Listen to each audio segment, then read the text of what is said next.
My surveyor asked me to provide points at every intersection, as he needs to mark them on site. If I do this using the point command manually, it will take a lot of time.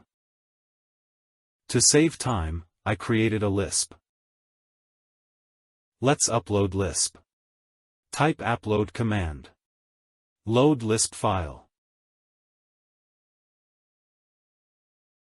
Before using the Lisp, let's change the point style and size. Type PTYPE, press Enter. Change the point style and size. Click OK. Now type INTPTS command. Select all objects, press Enter. That's how this Lisp works. Press Enter to repeat command and select all objects and press Enter.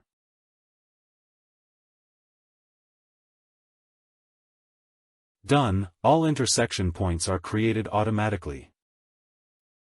Check out my free land surveying course for more tips and tricks.